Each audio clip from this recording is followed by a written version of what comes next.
வணக்கம்மா. வணக்கம்மா. நமஸ்காரம். அம்மா, இன்றைய கேள்வி, நீங்க நிறைய விஷயங்கள் பொதுமக்களை பத்தியும் பெண்களை பத்தியும் நிறைய கருத்துக்கள் நிறைய விஷயங்கள் சொல்லிட்டு இருக்கீங்க. அதனால இந்த கேள்வி கேட்குறேன். என்னன்னு பாத்தீங்கன்னா, நடிகை த்ரிஷா அவர்களை பத்தி ஒரு அரசியல்வாதி இழிவான விஷயங்கள் நிறைய பேசிட்டு இருக்காரு. இப்ப அது ரொம்ப பிரபலமா போயிட்டு இருக்கு. கூவத்தூர்ல அவங்க 10 நாள் இருந்தாங்க, அந்த மாதிரியான விஷயங்கள்லாம் சொல்றாரு. ஒரு பொது தளத்துல ஒரு பெண்ணை பத்தி, அதுவும் இத்தனை வருஷம் கழிச்சு இந்த மாதிரியான விஷயங்கள் பேசுவது சரியா? இத பத்தி உங்களுடைய கருத்து என்னம்மா? அம்மா, நான் அரசியல் பேச வரல, விஷயம் மாத்திரம் பேசுறேன். நம்ம மக்கள் ரொம்ப ரொம்ப பாவம்.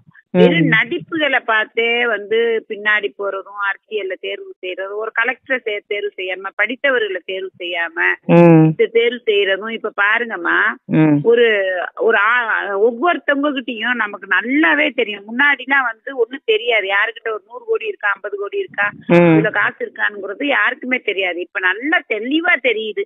ஒவ்வொருத்தவங்ககிட்டயும் ஆயிரக்கணக்குல, 100 கணக்குல, 100 கணக்குல, கோடி கணக்குல இருக்குன்னு. ஆனா அவங்க எல்லாருமே நினைச்சா, இன்னைக்கு ஒரு ஆட்டோக்காரவங்க குடும்பத்தோட ஒரு ஏரியாவில தற்கொலை பண்ணிக்கிட்டு கடன் அடைக்க முடியாம அவ்வளவு கஷ்டப்பட்டு என்கிட்ட அழுதாங்க. அவங்க ஒய்ஃப், அவனை போய் பாத்துட்டு வந்தேன்.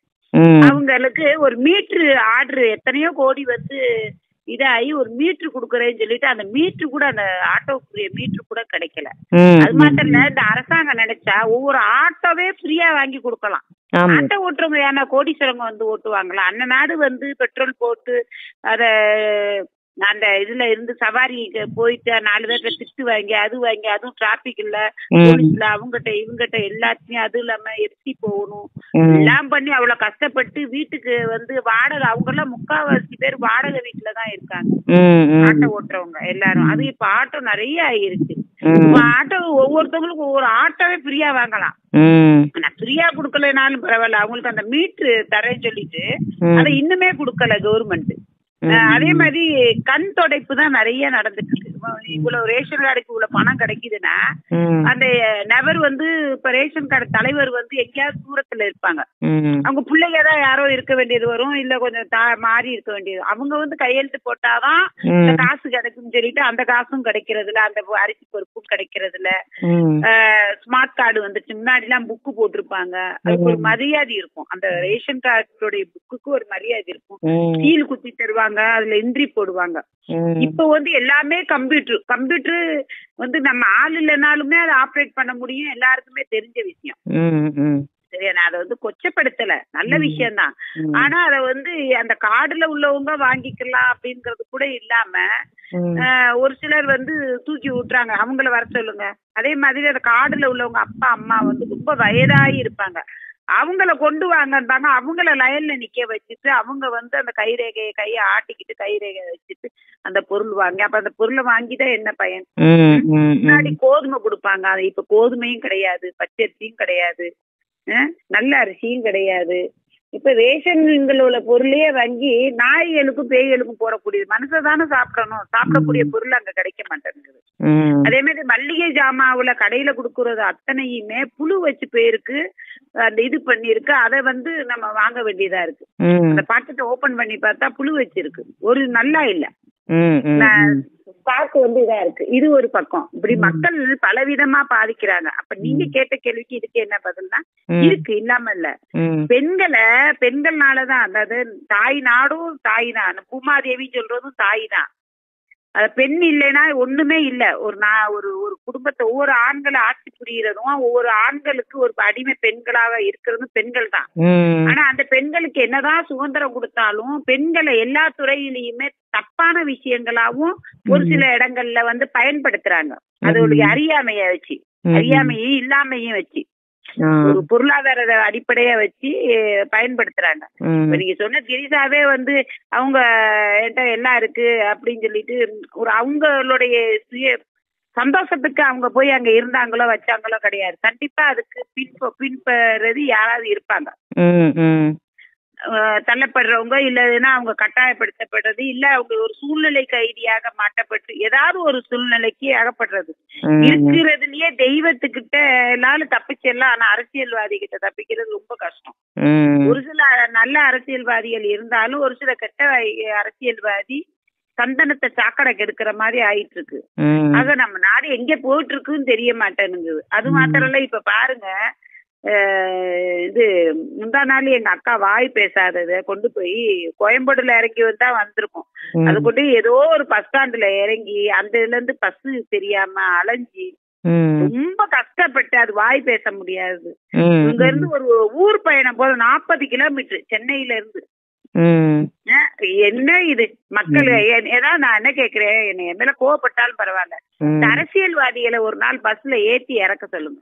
ஒரு நாள் பஸ்ல போயிட்டு அவங்க குடும்பத்துக்கு போக சொல்லுங்க. அவங்கவுங்க ஆடி கார்ல இருந்து ஸ்மார்ட் கார்ல இருந்து எல்லா காரும் வச்சிருக்காங்க, ஏசில போறாங்க வர்றாங்க. ஏழைவாழைகள்கிட்ட என்ன இருக்கும், அந்த அடிச்சுக்க பிடிச்சுக்கோ தானே அந்த பஸ்ல ஏற முடியும். இந்த பஸ்ல ஏறி இறங்கிட்டு ஒரு நாள் இவங்களெல்லாம் அங்க போயிட்டு அடுத்த பஸ் குடிச்சிட்டு வர சொல்லுங்க. எவ்வளவு கஷ்டப்படுறாங்கன்னு பாக்க. என்ன பண்றாங்க, நல்லது செய்யறாங்களா கெட்டது செய்யறாங்களா, நம்ம நாட்டை நாமளே அழிக்கிறோமா தெரியல. இதே இந்த வடநாட்டுல அந்த இது ஆந்திரா நாட்டுல எல்லாம் ஆட்டோக்காரங்களுக்கு 10,000 ரூபாய் கொடுக்குறாங்க மாசம். எவ்வளவு பேர் ஆட்டோ ஓட்டுறாங்க, அவங்களுக்கு 10,000 ரூபாய் கிடைக்குது இல்லையா? நமக்கு இதெல்லாம் கிடைக்கல. உழைக்கிறவங்களுக்கும் இல்லாதவங்களுக்கும் ஒரு சில இருக்கப்பட்டவங்களுக்கே போய் சேருது, இல்லாதவங்களுக்கு போய் சேர்றதே இல்ல. அதே மாதிரி எல்லா துறையிலையும் பெண்களை ரொம்ப இழிவுபடுத்துறாங்க. அது இல்ல அப்படின்னு சொன்னா, இப்ப பாருங்க, குரவம்பேட்டுல ஒரு குழந்தை பெத்துக்க முடியாம அது சரியா கவனிக்காம அந்த குழந்தை இறந்தே சாகுற ஆபரேஷன் பண்ணி அந்த குழந்தை செத்து போய் அது ஒரு சர்ச்சையில போயிட்டு இருக்கு. அதே மாதிரி ஆல்ரெடி குரவம்பேட்டையில நல்லாவே பார்க்க மாட்டாங்க. நான் போயிருக்கேன், எல்லா இடத்துலயும் நான் போயிருக்கேன், அனுபவப்பட்டிருக்கேன். ஒரு மதிக்க மாட்டாங்க, மரியாதை இருக்காது. இதெல்லாம் இருந்தா நாட்டுல இருக்கிறவங்க 50 பேர் கோடீஸ்வரங்க கிடையாது. முக்காவாசி பேர் ரொம்பவும் கஷ்டப்பட்டவங்க தான் இருக்காங்க. வசதி வாய்ப்பு. இப்ப நீங்க சொல்றத வச்சு பார்த்தா இல்லம்மா, இப்ப நீங்க சொல்றத வச்சு பார்த்தா நம்ம நல்ல விழிப்புணர்வோட ஒவ்வொருத்தரும் செயல்படணும் அப்படின்றது புரியுது. கண்டிப்பா எல்லாரும் விழிப்புணர்வோட நம்ம ரத்தத்தை அட்டை மாதிரி உறிஞ்சுக்கிறாங்க. எல்லாரும் நம்மள பயன்படுத்துறாங்க. அதுலயும் பெண்கள் அப்ப அடிமையா, இப்ப சுதந்திரம் கிடைச்சிச்சுங்கிறாங்க. அப்ப அடிமையா இருக்கும் போது இருந்த உரிமையும் சந்தோஷம் கூட இப்ப சுதந்திரம் கிடைச்சி இல்லங்கிற. உண்மை உண்மை உண்மை. நிச்சயமா இது ஒரு விழிப்புணர்வான தகவல்மா. கண்டிப்பா எல்லா பெண்களுக்கும். நான் திரிஷா அப்படின்னு மட்டும் உங்களை பர்டிகுலரா கேட்டேன், ஆனா நீங்க பொதுப்படையான விஷயங்கள் நிறைய சொல்லிருக்கீங்க. நல்ல தகவல். ரெண்டாவது திரிஷா அப்படிங்கறத இப்ப நான் உங்களை இந்த பேச்சு சொல்லி இழிவுபடுத்த கூடாது, எடுக்க கூடாது. அது ஒரு பெண்ணு எவ்வளவு எப்பயோ முடிஞ்சு போன விஷயம். அத இப்ப இது பண்றது தவறு. ஏன் அன்னைக்கு இவங்க பயனா இருந்தாங்க, இன்னைக்கு அவங்க பயன் இல்லாம போயிட்டாங்களா? இவங்களும் பயன்படுத்தினா இல்லைன்னு சொல்ல மாட்டாங்களா? அதெல்லாம் ஒரு முடிஞ்சு போனது. அந்த பொண்ணெல்லாம் இழிவுபடுத்த கூடாது. ஒரு ஷூட்டிங்ங்கிற ஒரு படத்துல நடிக்கிறவங்க அந்த படம் எடுக்க போற இடத்துல போய் நின்னு பார்த்தாதான் தெரியும் அதோடைய அருமை. வெயில்லையும் அந்த இதுலயும் ஒரு அக்குரூட்டா அந்த சீனுக்கு தகுந்தாப்புல தன்னுடைய முகப்பாவனைய மாத்தி நடிக்கிறது. அதுல சமுதாயத்துல நல்ல பேர் வாங்குறது, சமுதாயத்துல அசிங்கப்படுறது. அவங்களுக்கும் வாழ்க்கை இதெல்லாம் இருக்கு. ஆனா அவங்க வாழ்க்கையே அவ்வளவு நல்லா இல்ல. அப்படிங்கும் போது இவங்கெல்லாம் இழிவுபடுத்தினா எவ்வளவு அவங்க வாழ்க்கைய அவங்கள ஒரு புழுவை 4-5 ஊசிய வச்சு குத்துற மாதிரி இல்லையா? கண்டிப்பா தவறான செயல். உண்மைதாம்மா நீங்க சொல்றது. ஒரு அரசியல்ல இருக்கிறவங்க, ஒரு பெரிய பொதுத்துறையில இருக்கிறவங்க, அவங்களால முடிஞ்ச வரையும் பிறருக்கு உதவி செய்ய முன் வரணும் மதிப்பு. ஆனா இன்னொரு பழக்கத்தை கொண்டு வர்றாங்க அம்மா நம்ம நாட்டுல. இந்த சோறு, இந்த துணி இத கொடுத்து இந்த நாய்க்கு ரொட்டி குடுக்குற மாதிரி இருக்கப்பட்டவங்க இத கொடுத்து பேர் வாங்குறாங்க. ஏன் ஆளுக்கு இல்லாதவங்களுக்கு ஒரு வீட்டை கட்டி கொடுங்க, இல்லாதவங்களுக்கு ஏதோ தொழில் அமைச்சு கொடுங்க, இல்லாதவங்களுக்கு ஒரு பெரிய விஷயமா செய்யுங்க. ஏன் உங்கள்ட்ட என்ன குறைவு இல்லாம இருக்கு? எல்லாம் இருக்குல்ல, செய்ய வேண்டியதானே. இல்லைன்னா செய்யாதீங்க. இல்லாதவங்க சோறு போடுறவங்க துணி வாங்கி கொடுக்கறது ஒரு கேட்டகரி, இருக்கப்பட்டவங்க சோறு வாங்கி கொடுத்து துணி வாங்கி கொடுத்து பெட்ஷீட் வாங்கி கொடுத்து இதெல்லாம் வாங்கி கொடுக்கறது அதெல்லாம் அநாகரியம். அந்த மாதிரி தர்மம் செய்யவே செய்யாதீங்க. எதுக்கு செய்யணும்? ஒரு போர்வை துணி இல்லாம இருக்காங்களா? ஒரு பக்கத்து வீட்டுல போய் எங்க ஒரு போர்வை கொடுங்கன்னா அழகா கொடுத்துட்டு போறாங்க, ஒரு சோறு கொடுங்கன்னா கொடுத்துட்டு போறாங்க. அதுக்கு நீங்க கொடுத்து பேர் வாங்கணும்னு என்ன இருக்கு? நான் பண்றது உண்மையிலேயே இந்த வடநாட்டுக்காரவங்க ரோட்ல விட்டுட்டு போறவங்களுக்கு செய்யறோம். அது இல்லாதவங்க, நாங்க இல்லாதவங்க, நான் இல்லாதவங்க இல்லாதவங்களுக்கு செய்யறோம். அது வேற. நான் பக்கத்து வீட்டு செய்யற மாதிரி. இருக்கப்பட்டவங்க ஏன் அந்த மாதிரி செய்றீங்க? பெருசா செய்யுங்க. ஒரு பையன், நடிகர் பையன் பாலா, அவன் ஒரு கார் வண்டி வாங்கி கொடுக்கறான். அவனே செய்யும் போது 100 கோடி 200 கோடி 300 கோடி வச்சிருக்கிற நீங்க ஒரு இல்லாதவங்களுக்கு கார் வாங்கி கொடுங்க, வண்டி வாங்கி கொடுங்க, ஒரு தையல் மிஷின் ஒரு கடையை போட்டு கொடுங்க, ஒரு மாவு அரைக்கிற மிஷினை வாங்கி கொடுங்க, ஒரு ஆட்டோ 4 பேருக்கு வாங்கி கொடுங்க, ஒரு 10 பேருக்கு ஆட்டோ வாங்கி கொடுங்க. இதுல எந்த விதத்துல நீங்க குறைஞ்சு போயிட போறீங்க? ஏன் இப்படி பண்றீங்க? இதெல்லாம் நம்ம நாட்டை நம்ம நம்ம எவ்வளவு நாடை நம்ம மேல் நோக்கி பார்க்கும்போது நம்ம நாட்டை நாமவே கேவலப்படுத்திக்கிறோம், அசிங்கப்படுத்துறோம்.